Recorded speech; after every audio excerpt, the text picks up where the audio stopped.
এই যে আপনাদের সন্তান ইশরাক হোসেন, ধানের শীষের প্রার্থী ইশরাক হোসেন, তার হাতে আমি আজকে আনুষ্ঠানিকভাবে ধানের শীষ তুলে দিলাম। আপনাদের এলাকার সন্তান, তারা বংশ পরস্পরায়, তারা এই এলাকার আসতে, ভাই কথা শুন, আগে ভাই কথা শুন, কথা শুন, আগে কথা শুন, তারপরে স্লোগান দিস। এই যে ইশরাক, শুধু ইশরাক না, ইশরাকের বাবা মরহুম সাদেক হোসেন খোকা, উনিও এই এলাকার মানুষের জন্য কাজ করেছিলেন, এলাকার মানুষের উন্নয়নের জন্য উনি কাজ করেছেন।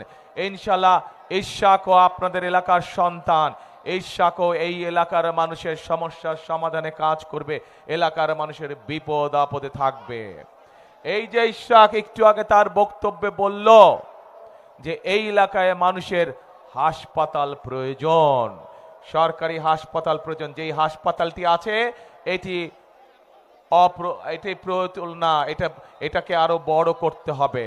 ইনশাআল্লাহ বাংলাদেশের মানুষের সমর্থনে বিএনপি আগামী দিনে সরকার গঠন করলে আমরা আপনাদের যে সরকারি হাসপাতাল আছে,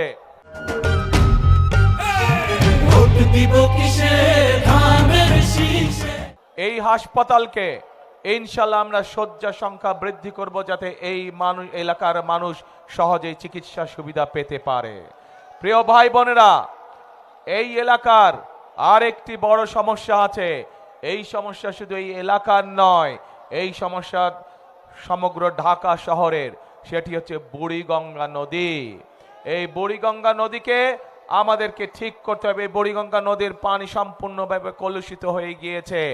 এই বুড়িগঙ্গা নদীকে আমাদের সুন্দর করে আবার পরিষ্কার করতে হবে, যাতে এই এলাকার মানুষ যেই বুড়িগঙ্গাকে নিয়ে গর্ব করত, সেই আমরা গর্বকে যাতে আবার ফিরিয়ে আনতে পারি। প্রিয় ভাই বোনেরা, এই এলাকার আরেকটি সমস্যা আছে। সেই সমস্যাটি হচ্ছে এলাকার মানুষের কর্মসংস্থানের সমস্যা।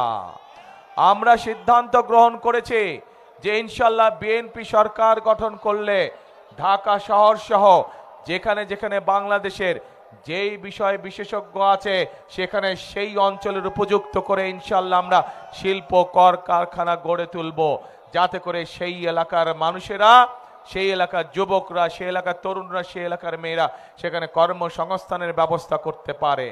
একই সাথে আমি খবর নিয়ে জেনেছি এই এলাকার মানুষ বিভিন্ন টেকনিক্যাল কলেজ এবং ভোকেশনাল ইনস্টিটিউশন চায়।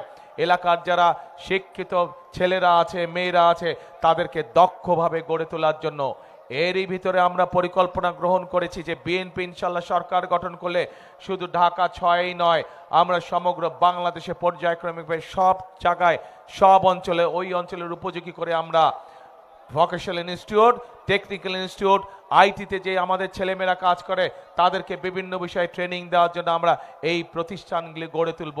আমরা আমাদের ছেলেমেয়েদেরকে দক্ষ নাগরিক হিসাবে গড়ে তুলব, যাতে করে তারা দেশেই হোক বিদেশে হোক, যাতে তারা কর্মসংস্থানের ব্যবস্থা করতে পারে।